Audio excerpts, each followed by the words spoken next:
Hey guys, I'm so excited to come on and let you know that I have created a free journal template for you. Badasses build boundaries. Boundaries have been essential to me in my healing journey, and I know they can do the same for you. It's when we say no to the things that don't serve us that we're really able to be true to who we authentically are and who we are looking to become. So go into the show notes or go to my website, jessieblois.com, to find the link and download your copy today.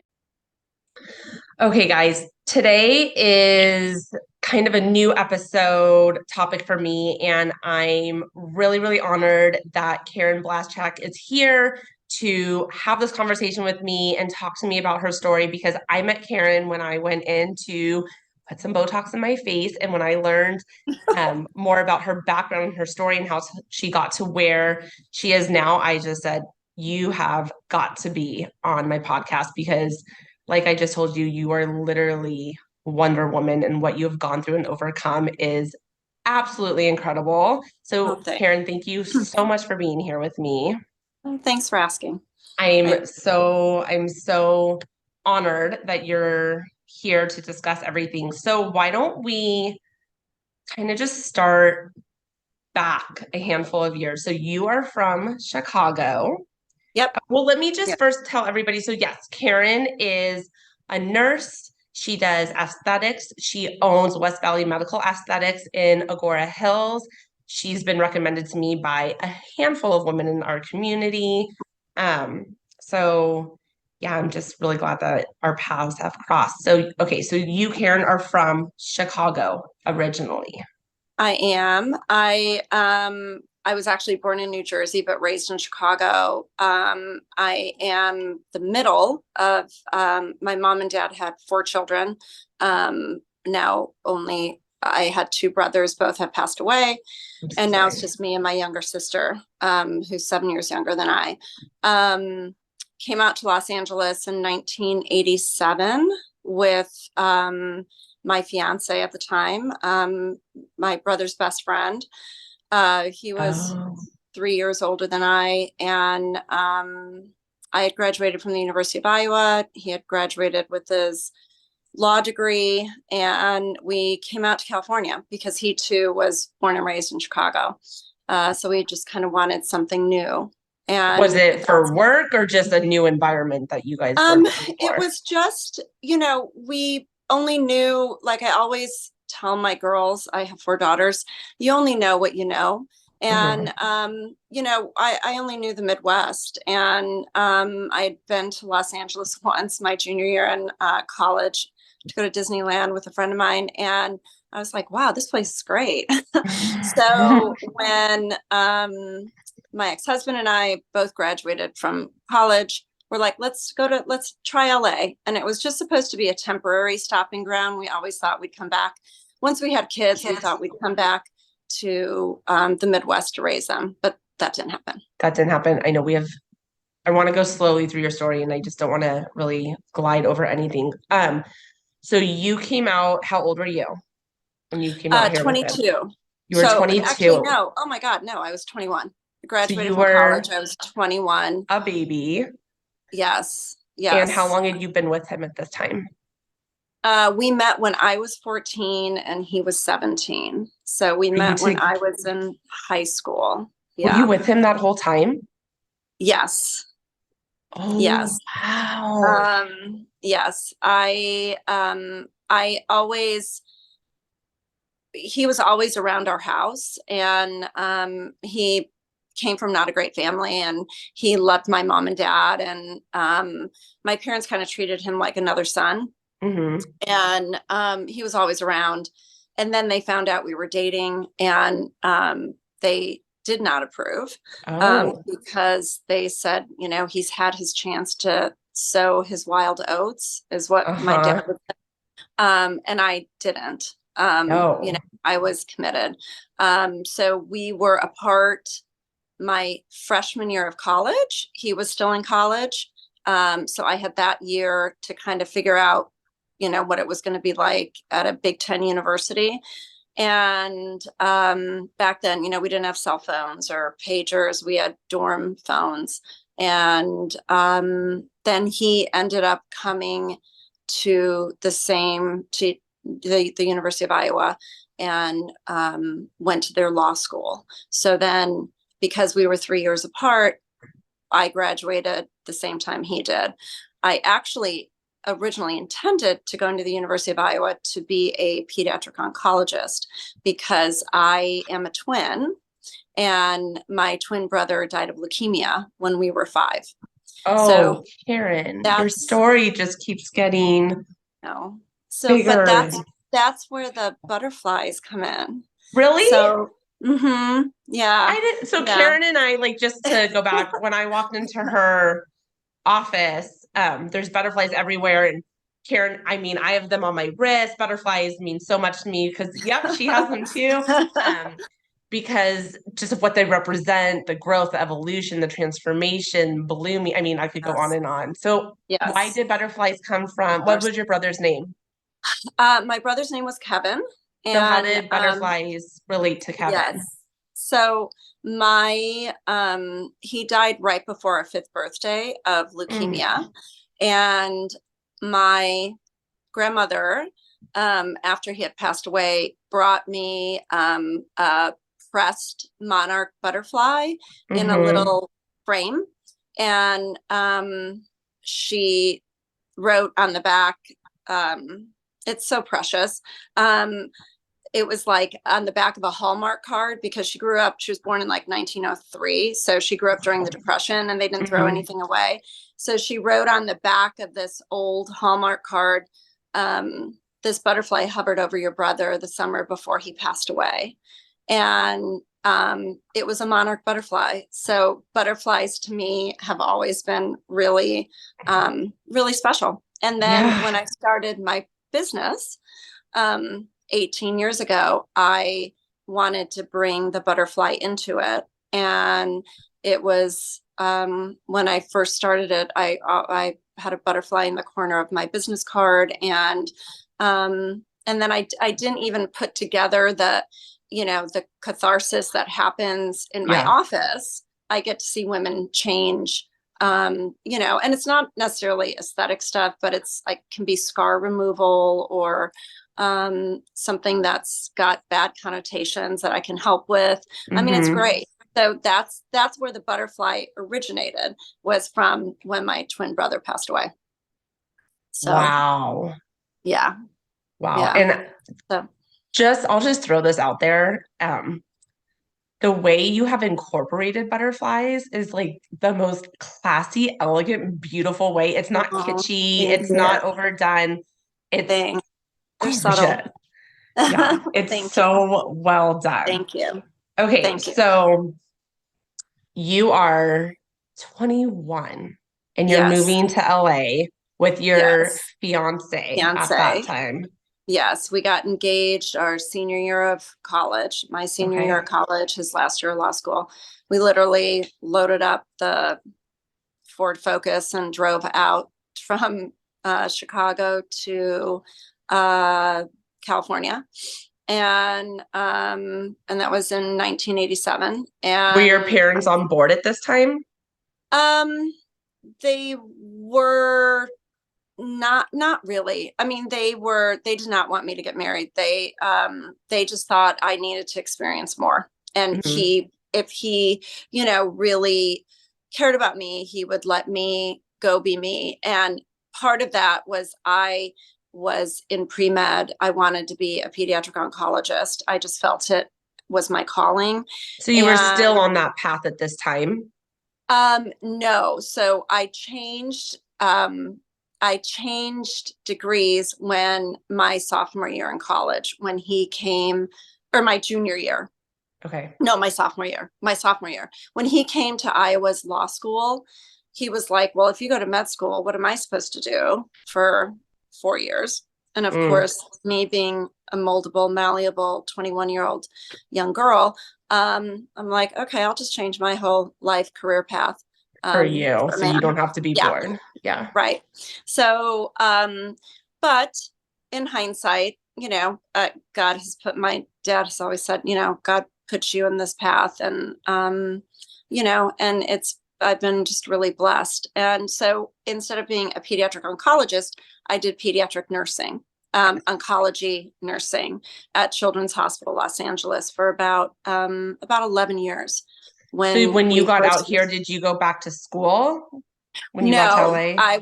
I graduated with my bachelor's in nursing Okay. and came to California and worked for 11 years at LA Children's in oncology, Okay. which I loved. I worked with an amazing, amazing pediatric surgeon, and I was a floor nurse for a little bit, but then I took an expanded role and did some studies. And they're amazing, amazing nurses and physicians at LA Children's. So I loved it. I loved my career. I published. Wow. I spoke. It was I did patient care. I was like the expert in the hospital. The kids get central lines placed for their chemotherapy, and Mm-hmm. I was like the expert, and they used to call me the plumber. I was like the expert in the hospital for those. So and nursing and medicine was different back then. It was kind of the Wild West.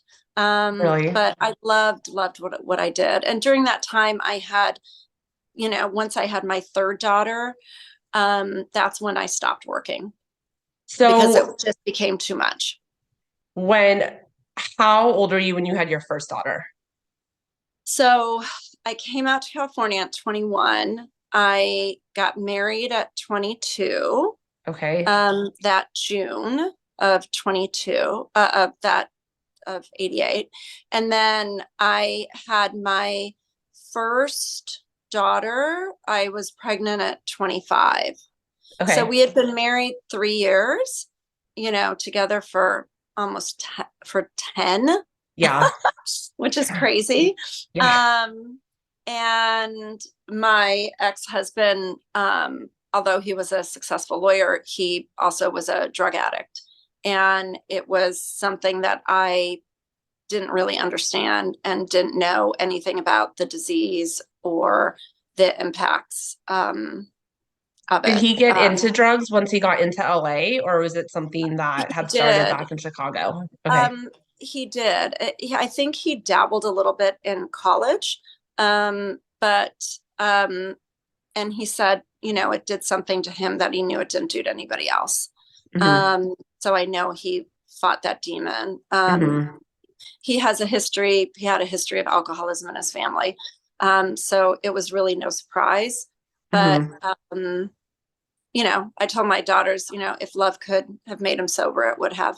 Oh, We tried, but yeah. his disease just kept progressing and progressing. And, in I had 4 girls in 5 years. So by And the time then you were 30, you had 4 children. I had my last at 31. Isn't Wow. that crazy? Yeah, especially because I there's know. 4 of them. I know. So my girls, I had one born in 92, my oldest, 92, 93, 95, 97. Okay. So, and up until number 3, you're working full time at LA Right. Children's.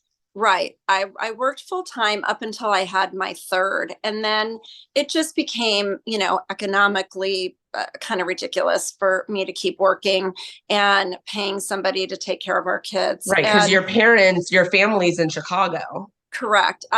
We had no family in Los Angeles at all.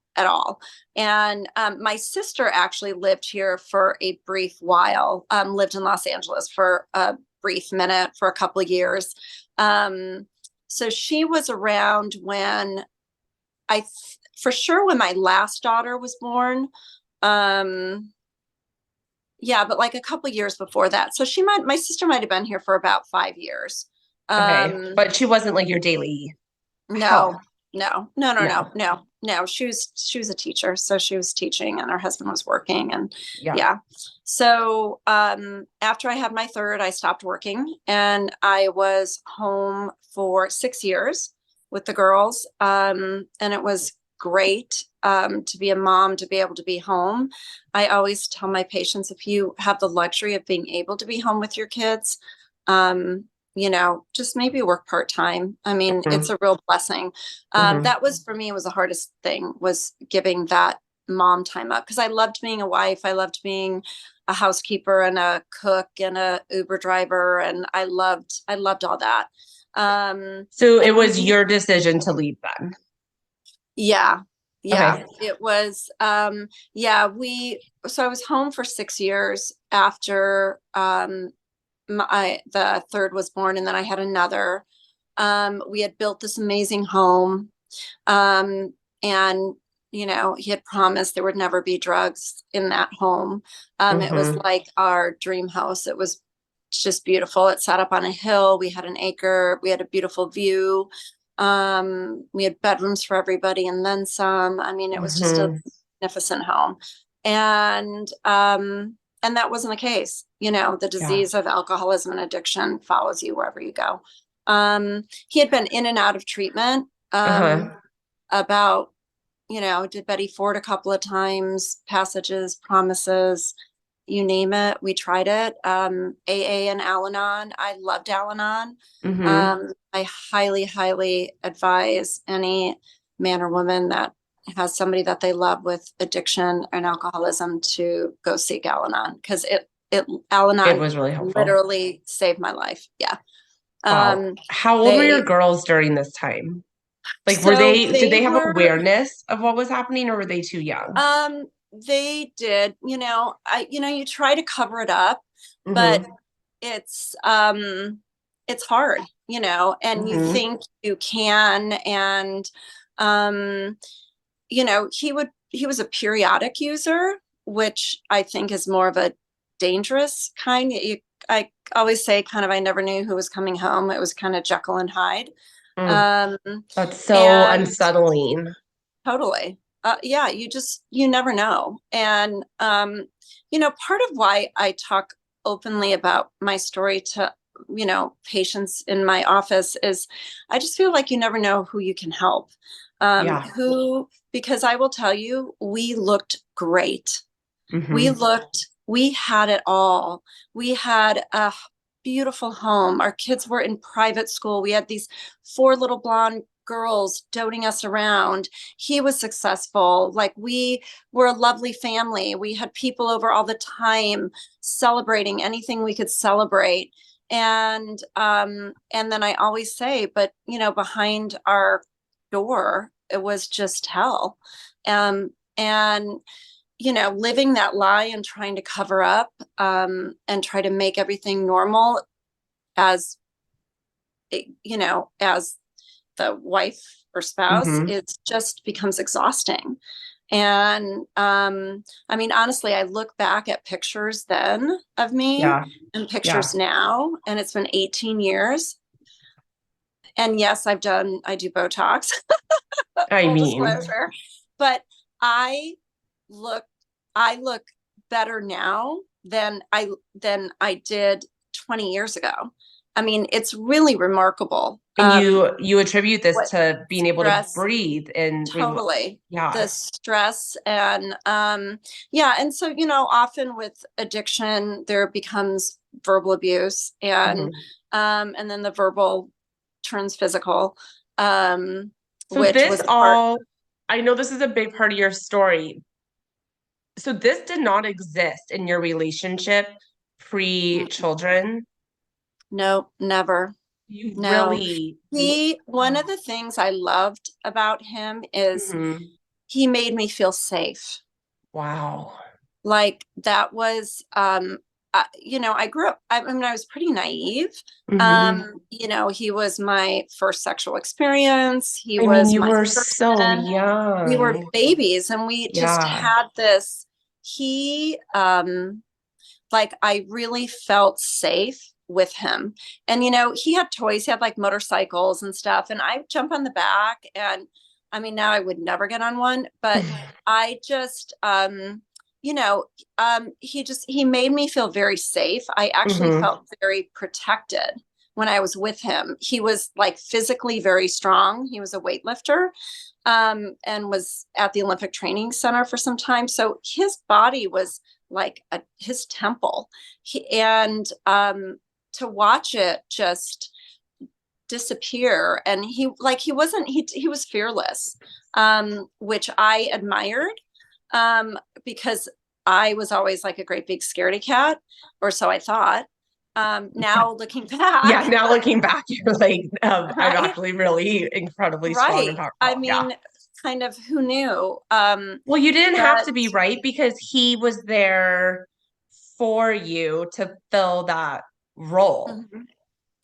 Yeah, for sure. For sure. right? I mean, And I've then, been, well, and we had a very traditional marriage. I mean, he made the money and I took care of the house. I uh-huh. mean, much like my parents, my mom Mm-hmm. and dad.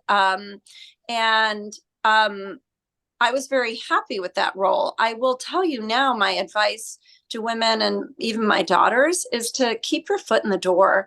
Being a mom, as you know, is amazing and fulfilling and um, just so special. But Mm-hmm. also as a woman, to separate, you being a mother, you being a wife, Mm-hmm. to you being you, because I think Mm-hmm. as women we lose who we are because, Absolutely. right? Right. But I think if we don't know who we are and we're not taking care of ourselves and Hmm. honoring who we are Hmm. absolutely not being who we can be as a mother, as a wife, as a I agree. friend. Yes, I agree 100%. You will be a better mother because you Absolutely. have, a role outside of just your daughter, Hmm. and you will make her world larger because you will have these experiences. Um, Right. And it's also what we're teaching them, right? Because Totally. they are just learning what Yeah. they're witnessing. Yeah. Yeah. And I fully agree. Children learn by what they see, Yeah. not by what they're told. So, Absolutely. And right. when I look at, I mean, my son too, but when I look at my daughter, Mhm. and my son, the way my husband treats me or the way I treat him or the way we interact in Yes. front of them, this is what they're going to expect about out of their relationship. 100%. So Yes. it's Yes. really, and I need them to see me taking care of myself or Yes. working, whatever we're Yes. doing. So much of this is who Hmm. am I trying to teach them Hmm. that Yeah. it's okay to be or who they should expect to be, whether that they should be getting out of relationships. Because Right. I mean, we always want better for our children than we have for ourselves. Of course. So it's just Always. setting that Yeah. path. And I mean, we'll keep going through your story, but like you've surely done that for your girls. Oh, thanks. um, Thanks. okay, Yeah. so this starts happening. You must have been just floored and overwhelmed and scared shitless I when he was. started changing. I was. Was there You know, denial? Because I would imagine you'd be like, um, I kept thinking I could fix it uh-huh. because as a nurse, we're fixers. Mm-hmm. And there was no divorce in my family. This is so stupid. I told my mom later and she's like, what? Like I wanted to celebrate my 50th wedding anniversary. Like that was Mm-hmm. really important to me because I watched my grandparents and my parents, and Mm-hmm. I wanted to do that. And my mom's like, well, that's a dumb reason to stay married. I'm like, because now I'm not going to celebrate my 50th wedding anniversary. And she's like, Karen, that's ridiculous, But it meant something So to you. It had yes, meaning yes, to you because it's yeah, what you watched growing up. totally, totally. And it's what they, I did, we didn't, there was the family that I grew up in, there was no arguing. There was, it was like, wait till your father gets home, but it's like, I was just a good girl. I didn't, my brother, different story, but even so, I was just in this unfamiliar territory. And then when you live with addiction and alcoholism, there's a lot of shame that comes with it because you really feel like you are on a desert island and you're alone and nobody will understand and people will judge you for it. Right. So I remember, so I, so I, so there were 6 years where we had We were living this what on the outside looked really good. Yeah. We had built our home, we had our girls, they were doing soccer and ballet and All all the the things things. 6 Yeah. to 11-year-olds do. And the it was really the physical abuse where like he had pushed me and shoved me. And I knew, behind closed doors and threatened, like he always was like, I just want to like just punch you once. I mean, and I was like, and I say that now, Gosh. and that sounds so ridiculous. Because if anybody said that to me now, I'd be like, get the fuck out. I mean, Yeah, but I mean, this is it the just, husband. Yeah. yeah, I Someone you've mean, known the majority of your totally. life. And I'm like, why would you do that? And honestly, he and I never ever argued. The only time we argued was his drug use. Did you That's it. think, even though he was saying it, he actually would never do it? I never thought he would. Mm-mm, no. And then he had slapped me because he got angry. And then it wasn't until he actually hit me in front of our two oldest daughters. They were 9 and 11 at Ugh. that time. And honestly, thank God he did. His disease was terrible. He was using it. Our marriage was so tumultuous. And I would put the kids in the car in the middle of the night. We had a home up in Big Bear, and Would it you would be really? like, hey, it's going to be fun and exciting, girls. And, I threw them all in the car and we'd go up to Big Bear for, 5 days, let him cool off. I would ask him to leave. There were other times where I would ask him to leave the house and he would. I was always Mm-hmm. grateful for that. We had the resources, where he would just go check into one of those like apartments for business people, Okay.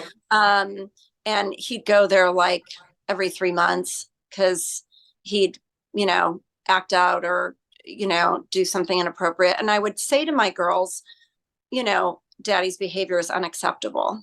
I would Okay. say that sentence all the time. His behavior is unacceptable. His behavior is unacceptable. And then it kind of dawned on me, well, if you're saying it's unacceptable, why are you accepting it? Why are you allowing it? How did Right? he treat them? Was it directly just at you? Um, no, the girls have said now as they've gotten older. I mean, I know there were 2 times that I witnessed him. He would yell, Mm-hmm. and his words were very, very mean. Mm-hmm. Like, like he would tell me because he knew I always struggled with my weight. I was never heavy, but I was just a little messed up. It And was he something would you say thought to about. me, right? He would say to me, fat is grounds for divorce. Oh, Karen. Hmm. However, cocaine use That's and totally fine. messing around is okay, right? No, that, I, I mean, what he I can do what he wants, but you better keep right, yourself in check. right. I mean, how ridiculous is that? And again, Oh, now as a 57-year-old woman, I would, I mean, it's ridiculous. The things that, um, but you said it at the beginning of the episode about only knowing what we know. yeah, I And when didn't, you're and in this relationship, this marriage, you've created this life.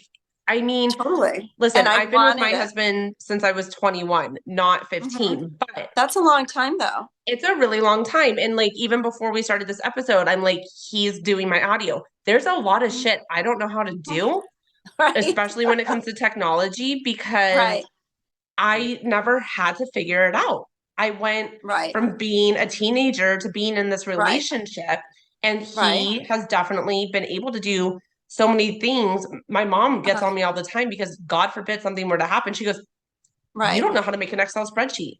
You don't right, know every right. single Nor do bill." I, by the way. But this is what I say. I can pay somebody to do it for me. Well, and I would have to, Karen, because there's so much that I have not learned to do on my own Yeah. because of how young I got into the relationship. We tell our daughter all the time. She asked us the other day, when can I get married? And we're like, 30's good. like, Yeah.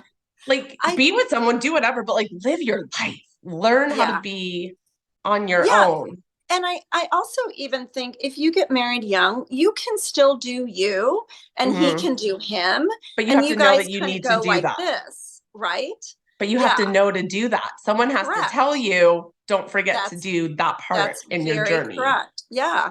I mean, and honestly, their dad and I, we traveled a fair amount because my mom would always fly out and watch my girls, That's nice. watch the girls for us. And we had honestly, other than this little teeny problem of addiction that is like this big Yeah. and totally encompassing, For people that you can't see know, Karen, she just went from little to really big with her hands. um, it's like it's huge. I mean, that is the white elephant in the middle of the room. And if you Right. can't fix that or learn to live with it, then there's no um you you can't he just I don't know. He was never a mean person. He was intimidating. Hmm. Um, I would say people would say he would be intimidating. He was rather quiet, actually. Hmm. Um, but he was never like mean or physical. But the girls have said, he they were in a store and he, I don't know, did something to one of my daughters in the store. And, but I too, I mean, I'm in Miami now with my 30-year-old, my second Hmm. oldest, and Just at she the age was where like, she's allowed to get married. right. Just kidding. And she is married. She Yeah. got married last year. Good And age. it's funny, she was talking with her sisters the last time we were all together about, do you remember mom like taking a brush and like she'd brush your hair and she'd get mad at you and like smack you with a brush? And all the girls are like, no, not no. And she's like, Mom, I go, honey, you were terrible. She's like, I know I was really terrible. But so, not that I was a perfect parent, because I absolutely was not. Kids don't come with And a manuals, right? manual. I always Hmm. say. But I mean, yeah, I smacked Katie with a brush, and she remembers it, and she's 30 years old. So, you know, I mean, I, they're gonna remember. I remember I one time I was so frustrated with my daughter and I was doing her hair and she was being so disrespectful. And I yeah, sprayed they're her with the terrible. water bottle like she was an Yeah. Oh, animal. And I'm oh, that's sure good. I'm sure I'll Oh, hear about that. So yeah. and then I was like, Oh, I for am sure. so sorry. I just sprayed you, but like I Mhm. needed you to stop. And that was, but you know what? And then I can also be like, mommy messed up. Totally. I'm I so absolutely sorry. am so A sorry a that I did that. And that was 100%. completely inappropriate Yeah, of how I handled my feelings. totally. Well, and Yeah. I think too, I mean, I grew up, my parents never apologized for anything because they were the parents. Yeah. And honestly, my dad, even when, Well, I was going to say, I don't think my parents still they do. just didn't. Whereas Mhm. now I'm like, I'm really sorry. There's no excuse. Right. So, um, but yeah, so it was, he just got meaner and meaner. And I had been in Al-Anon for the girls were actually raised in Al-Anon. I remember So I would they go went to, too. they did. I was looking for, I went every single day. I remember bringing my Wow. baby in a baby carrier. I knew of a meeting everywhere in the San Fernando Valley. Did he know that you were going? Yeah, he did. Okay. And he would, he was a periodic. So he would have periods of sobriety for like 3 months. Or I mean, I don't think he ever made it 6 months. Hmm. Um, but and there were times, he had a gun to his head. Our daughter's first day of kindergarten, he's like, I can't live this way. Oh. And I'm like, oh my God, I'm about to have another baby. And no, I just had our youngest, Oh. and our oldest was going to kindergarten, and he was on the balcony. He had been on a bender, and he's like, I can't do this. And then I collected, I Oh. mean, I don't know where I found energy, like, or knew I what to do, but I like, really don't know how I mean, I, I'm thinking kindergarten to baby, and there's four of them, first of all. right. Like that in itself. And then Yeah. you have this person that you're not being treated correctly. All of this is going on, Mhm. but like the idea of leaving your marriage, you're also looking at saving this person that you've been with for Totally. over what, Yeah. 20 years at this point? 20 years. Yeah. Yeah. Yeah. I Yeah. mean, what a Yeah. horrible Yeah. how could you Yeah. even think straight? I don't know. Honestly, a lot of it, Jesse, is like my memory isn't great of that Hmm. time. Hmm. And You blocked it there out. have been times where my girls have said, "Do you remember this?" And I'm Yeah. like, "No." And then I really think about it and I'm like, Hmm. "Oh, yeah, I do remember." And like the time frame is kind of weird. Like, it was all just kind of a blur. I did keep a journal and I had filed for divorce 5 years. Actually, I filed for divorce that when my daughter went to kindergarten, when the oldest went to kindergarten, I met a mom on the playground who actually had just divorced. And I told her a little bit, and she's like, call my lawyer. I went and I filed, but in California, there was like a cooling off period at that time. So it was like 6 months. 6 months rolled around. He was sober. Life was back to normal. I promise I'm not going to do this. Blah, blah, blah. Okay. It's like every time, they talk about, the disease of addiction, every time like they promise, it's Yeah. just an empty promise, I know, right? but you want to believe them, I would And imagine. you do. And their talk, in the big book of AA, it talks about there are people that are incapable of being constitutionally honest. They're constitutionally incapable of being honest with themselves. There Hmm. are such unfortunates. These people will never get sober.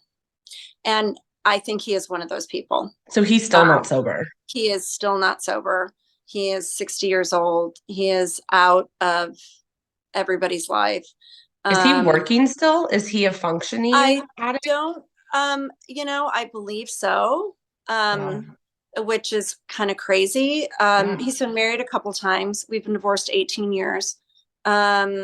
We've, so yeah, so I, yeah, so that was like when he hit me in front of the girls, that was So the that was end. it. So at That that was it. moment, you're deciding this beautiful home, Like, this I'm done. And I this wasn't life. scared of losing it. I didn't care what it, like, for me too, what it represented was nothing. I never wanted it. I just wanted to, like, you know, Well, and at this be a point, it's so pediatric tainted, nurse and right? raise It's our kids. And yeah. bad energy. And yeah, it just, at that point, like I had no choice. And there was a ton of fear. I mean, I stayed in the marriage much longer than I should have because I was afraid Hmm. to do it alone. And he would Hmm. tell me, who's going to want you? You have 4 kids. You're not going to get any money from me. You're going to end up living under the bridge in a cardboard box. You're not going to get shit. You just try to leave me. So I had those tapes playing in my head as Yeah. well. Yeah. And I was never really a confident woman. I was just never confident. And now I'm not confident. I just don't care anymore. Like, you get older and you just don't I care. would say that's confidence though, right? But Confidence to me, that's my word for this year is Mhm. confidence. That's Because a good one. well, I too am someone that has never felt confident, and my childhood was a lot of verbal Hmm. um Hmm. put downs and Hmm. ridicule about my Yep. decisions, my abilities, Yep. my weight, Never my being looks, enough. and that Yep. shit does not go away. That loops in No. your head over and Well, over and over. I say that's like the tape that constantly plays in your head, and you Hmm. want to get out of that neighborhood. Hmm. It's because those are things, I mean, and I know you've heard this said, the bruises go away with physical abuse, but that the verbal Yeah. little zingers that Yep. constantly, I mean, honestly, to this day, it's stuff pops in my head that he had said, and I'm like, oh, like I shouldn't have another French fry because, you know, I mean, fucked up. Yeah, it's so fucked up. And even if you can logically say that's about them, I'm Yes. actually okay, it doesn't matter. That Mm-mm. shit still plays in Totally. your head. I mean, 100%. for me, Yeah. it was such a big part of my childhood that even at 21, I met somebody who loved me for me, has never made a comment about my appearance or my weight in a negative way. Mm-hmm. And that person Nor should anybody that you ever, love and you are in a relationship with ever do to you, right? absolutely. But that love of no matter what weight I'm at or what I look Yes. like or whatever, that has not trumped the shit I was told as a kid. Right. That stuff Right. is still what It's plays. playing. Yep. Totally. Yeah, I'm No. still working with people to learn how Yeah. to, I don't Let know if go of it that. goes away, but you have to work to rewrite it and to gain that Yeah. confidence back. And yes, my mom would always tell me the I like verbal that. abuse is worse because no one Mm-hmm. can see it. Right. And then Yeah. it's just your word of, is this actually happening? Totally. Yeah. Yeah. Yeah. Right. It's so Yeah. hard. All right. So you decide to leave him. How old are the girls at this point? So I leave there 6, 8, 9, and 11. Okay. I had a restraining order that stayed in place for about 6 months. And I was living in the house. Okay. He left, and um And you're not working at this point. I'm not working. I'm not working. I filed again, and this time I really meant it. And honestly, I did it not for me. I did it for my girls. Yeah. I can And imagine. I always say God did for me what I couldn't do for myself. And I You didn't got have, pushed I to was, the absolute limit. yeah, I mean, I was in Al-Anon going regularly, and literally I would go and say, how do I know when it's time to leave? How will I know when it's time to leave? And the old timers would always say, you'll know when you know. And I literally showed up to meeting Monday morning and with bruises. He had punched me in the face Karen. while I was driving the car. And the Oh, girls were in the Karen. back seat. And I pulled over. I'm like, get the fuck out of the car. And I was done. Went to the emergency room. My Did you best friend met report me him? there. Was he arrested? He was, and he Okay. was on probation for like possession. Like he'd been, I don't know, in and out, not of jail, but like he would get in trouble for possession or, Mm-hmm. he always got out of it, always. Well, he's a Because lawyer. Do you think that yeah, played a part in him being able to use it his was word? such, I do. Yeah. It's just made me realize the legal system is just very damaged. Just like our Um, healthcare system right now. Exactly. Mm-hmm. 100% like healthcare. Yeah. And only the wealthy get treatment. Yep. Yeah. Very, very much like Yeah. yep. And so I filed, and then 6 months later, I sold our house and moved into a 2-bedroom, 2-bath apartment with the Mm-hmm. girls. And my daughter with the brush was like, we're not going to have any friends. We're losers. We're in an Oh, apartment. Nobody's going to come over and play. And I'm like, honey, people love us for who we are, not for yeah. what we have. Yeah. And I was in that apartment. We were in the apartment for about 6 months. And then the Uh-huh. school system that the girls were in knew I was out of the line, out of, that school Oh, system. And they were going to try to make them leave. And I'm like, you can't, you don't understand what they've been through. So I ended up finding a house to lease by the grace of God through somebody that knew somebody's mom that was a realtor. And I wanted to be behind gates because I mm-hmm. was scared. Like, Yeah. and I wanted to have that, control of who comes in and who goes out. So I found this great house to lease. I was there for like 4 years. He had a little bit of custody. And then one time I went over and he was totally fucked up, loaded. And I'm like, dude, I'm done. I'm not going back to court. I'm taking the kids. Try to fight me. You're going to lose. And, That was that. and I just kept him. That was that. I didn't care about taking him back to court for money or, and I had started working. So I called the physician I worked with at LA Children's and asked him if I could, come back to work. And he was like, Karen, I'd hire you in a minute, but you have full custody of these 4 little girls. Yeah, you need to stay closer to home. So Where were you living at this time? Were you out this way yet, or were you in the valley? I was living in the valley. Okay. Yeah, I was living in the valley, and I was living in the valley, and so I found a plastic surgeon's office that needed a nurse. I was familiar with the operating room, and I worked there part-time.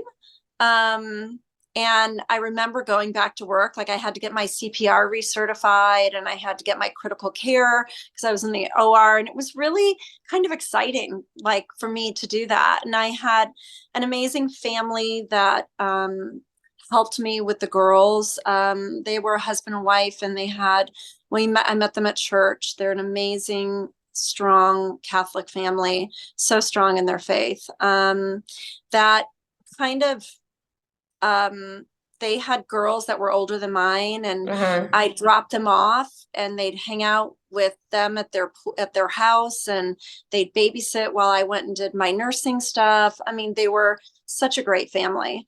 And then that's actually an amazing situation. one of the husband actually married my youngest daughter. So that was kind of neat. Wait, the husband of the husband, like officiated the wedding. Yeah, officiated the wedding. Yeah. No, yes, not married. No. Officiated the wedding. Yeah. Yeah. Oh, that's so special. Yeah, it was great. But it comes full circle. I met, yeah. I mean, I met amazing people. My ex did some things that were really unforgivable, and the community knew, and so there was a little bit of shame that we all felt, and my girls still are worried about being grouped with him. If you Google it, it's not, he's just done some not really good things. And I'm like, it's not a reflection of you guys. Absolutely not. If anything, the strength to walk away from it and create the life you've created despite it, in my mind, just shows amazing strength. And, it's so empowering. I think, I don't know. I know you're close with your girls, but I just can imagine they just have to be so proud of they're you. Good. Well, thanks. I think, I've always said I just want to raise healthy, happy women, and I met Hannah. She was so nice. She's so funny. She's so sweet, and she's doing amazing things and helping people. She is. I mean, they're all I mean, okay, wait, let's go down the list because they're all very successful. They've all done great things. They are. They've got it going on. But my oldest is a lawyer and actually does cannabis law in San Diego. My second daughter is a journalist and works in Washington, D.C. for Fox. My third daughter, Hannah, is a therapist and working with children, teens, much like she was. She gave me a run for her money in her teens. And then my youngest daughter is actually a Black Hawk pilot. So I mean, no small feat what they've all accomplished. That's quite the list. Careers. Yeah. In spite of everything, they've really they've pushed through and put their big girl panties on, and as you know, like sometimes education comes easy to somebody, sometimes others it doesn't. My girls, my youngest education was pretty easy. My, third, it was just a little bit harder, and everybody's path is different. Because we're all not supposed to learn the same way, despite what is happening in the world, And and not despite how people are being taught. 100%. Yeah. Yeah. Yeah. Yeah. Just like we have And different love languages, we have different learning mhm, styles. that totally true. Right. That's true. So, Yeah. but look But at now what they did. So they do. I don't know, have you talked to your daughters about this? But I mean, you had choices, Karen. Like you easily could have been the victim and crumbled. You would Yes. have been, people would have understood, but you Mhm. didn't. So you went to work for this doctor for 4 years, and then at this point, did you open? Is that when you opened your practice? So I did. I worked part-time doing operating room stuff, admitting patients for plastic surgery, and then being in the OR and then following up. And then I had two part-time jobs at different surgery centers. Um, and Botox has been out now. It'll be 21 years this year. So it's relatively new. So this was 18 years ago. Plastic surgery was sort of a thing, but not like it is now. Not like it is now. And injectables were just starting to come to fruition. And one of the things I did at LA Children's is I did all of the bone marrows and the spinal taps on the children, which are painful, terrible procedures. But Yeah. they had asked me if I would learn how to do it because the residents were doing them and they just were like numbing because they want to be in the surgery residents want to be in the OR learning about the OR. They don't want to be doing these procedures on kids. So sometimes they weren't the most gentle. So I was like, teach me, I can do it. So I did. And what I learned was I was very tactile. Like it's a feeling it's like starting an IV and that you feel that vein pop, or the spinal tap, you feel that, you feel it, that little poop. I mean, it's a feeling. So when I was working with these plastic surgeons, it wasn't my deal. Like I didn't really love, it was like, get them in, get them out, get them in, get them out. The operating room, everybody's asleep. You don't talk to them. I'm super social. And I was like, I think I want to learn how to inject Botox. Like, so how do I do that? And so I asked one of the nurses up front and she's like, oh, I took a class. And so I took a class. I scrambled up it was like $4,000, which was a lot of money back then. And I took a class and I'm like, I think I can do this. So the other surgery center I worked at, they didn't have anybody injecting. It was all just outpatient, mostly women's surgeries. And I'm like, hey, can I use one of the rooms and like start doing Botox? They're like, sure. So they were paying me hourly. And I did that for a couple of years. And then a physician friend of mine said, you can't afford you can't support 4 girls on, $28 an hour. He said, you need to start your own practice. And I'm like, I'm scared. And he's like, you can do it. And I did. And Jumping then, off the cliff. yeah, kind of crazy. And then, I like, who knew? I mean, now I have this amazing, successful practice with amazing women that, are, I say it's our practice. Like, they don't work for me. They work with me. From our receptionists to our admins, our nurses, and we're still small. I mean, I really have no interest in growing or franchising or anything like that. I love, I'm 57. I want to ride this out for a decade and, pass the torch. A friend of mine's daughter's a nurse and she's my daughter's age. She's 27. She's like, maybe could you teach me? And I was like, sure. I mean, I teach and train, for Allergan. And so I built this amazing, great place. And I knew nothing about business at all. And which is, I tell people, like, I am a nurse through and through. I have a bleeding heart. I give people money that I probably shouldn't. I cry at the drop of a hat. I cry at McDonald's commercials, but that's like who I am. And sometimes I trust people that I shouldn't. And sometimes I get burned and sometimes I don't. I always believe people deserve second chances. But don't fuck me over twice, but, these women that, have made our office so amazing. You know, two I've known for 25 years. We met when our kids were little.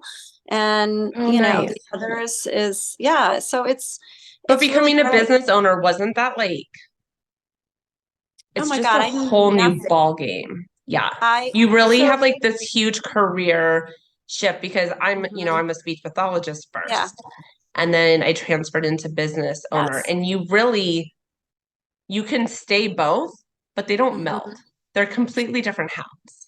No, no, especially when it comes to stuff like compensation or taxes or Yeah. COG. I'm like, what's a COG? Oh, it's a cost of goods. Oh, I don't know that. But that's why, but I have people, I've surrounded myself with really amazing women. I mean, Yeah. my That's accountant what's is a key. female, my bookkeeper, get yourself a good bookkeeper and I'll give you my girl's number. Well, She's I did amazing. get lucky going back to everything my husband's done is he's a CPA. So Oh, when there you he go. You joined the don't need business, Harmony. again, Yeah, things I don't have to think about because yeah, yeah. yeah. I mean, yeah, our bookkeeper Harmony is amazing. I mean, But it she's really does. If you don't have the right team, and to find the right mm-mm, team, I mm-mm. mean, you're just saying I got this, but it's not that easy. Yeah, Sometimes you have mm-mm. to go No, through it's getting not. burned and really sad And times to find that yes, team. But that yes. core team, that the right team, that really is everything. Mm-hmm. Oh, for sure, 100%. And then you just need to let them do what they do best, And right? Like sometimes, surprisingly, even though you want to, I, well, at first, I'm mhm. like, I need my hand in everything. This is my Yes, yeah. baby. I I'm a need to manage control it. And then freak. you step Control freak. for Yeah, sure. And then you step yeah, back and you're like, huh, yeah. you're doing a better job because A, Hmm. they might just have a different skill set, and B, they don't have their Yes. emotions tied up in it. Yeah. No, Yeah, and you're that's like, very true. That's you true. go ahead, you run with this. I'm Hmm. now with my Hmm. management team. I'm at the point where I'm like, Hmm. you guys tell me what decision you want to make because I Right. trust them so much. But to Yeah. get to that point took a No, very long time. yeah, Not my with them, just with questions. finding the right team. Yes. No, I believe that once you find your team, Hmm. I'm like, I don't know why you guys have me in this thread. Um, but I trust you implicitly. Do Yes. whatever you think is best for me. Like, Yes. do I do A or B? I don't know. I'm a Yeah. nurse. I mean, Yeah. you guys are the finance people. I don't know, Yeah. Yeah. you know, and then just I'll Absolutely. sign whatever I have to sign. Yeah. No, I know. And I love it too. Our whole business is all women except for my husband. Mhm. Um, so I love just It's, all of it, the yeah, energy, the just watching women thrive, having this yeah, business. yeah, But yeah, no, it's, yeah. having that great team, it is what's so like it allows you to be in Miami. It allows me to do this Hmm. podcast because I Totally. It trust takes them time away. with Yeah, everything. totally.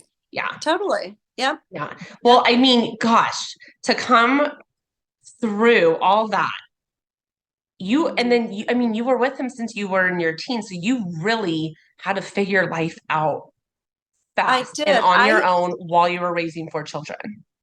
That's Yeah, intense I, shit, Karen. That's a lot. you know, it, when you say that and I hear it, it Yeah. sounds like a lot. And people will say, how did you do it? And my answer is always like, I don't even know. I just did.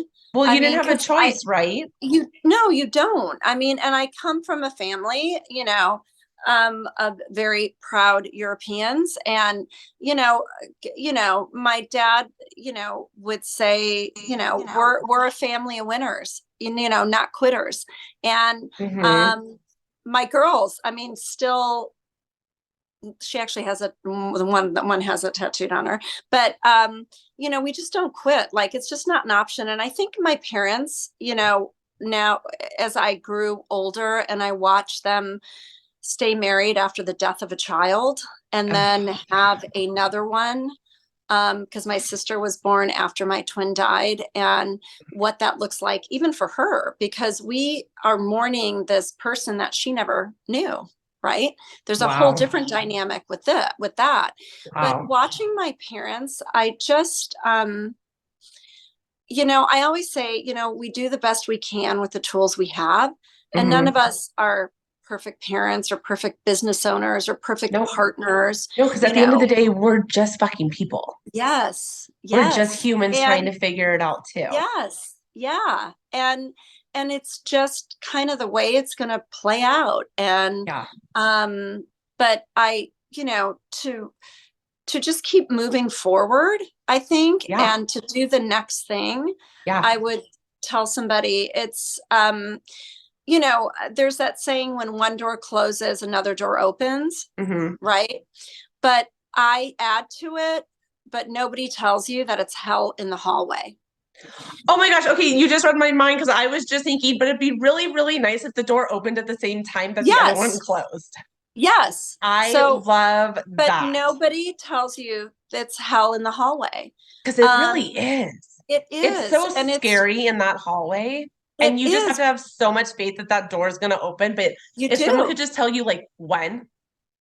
You do. Well, and also you bring up faith. I mean, that also plays a role. I mean, I believe in God, a higher power. And I know, I mean, there are times, when we really seek and pray. Usually it's times when we're really distressed and, why are you doing this to me? But, I think to have faith that it's, and, when you have faith in that this is your path, then you can't be fearful, right? Yeah. Because faith and fear can't coexist. They can't live together. And the choices are, for me, God, universe, whatever. There's definitely a faith, and it's not all in my hands, right? And I agree. I'm not in charge. Yeah. Right. And I've done the life in fear. I still visit that life, and it just doesn't get you anywhere. And it's not, I go back to it. It's not what I want for my kids. So when they talk about fear, or, my son's struggling in 4th grade and school's always come easy to him. And it's like, well, and it's not with the academics. It's more just the whole environment for him right now. I tell him, I'm like, if you don't get everything right, that's fine. Like, the lesson of this year is we can do it when it's hard. Yeah.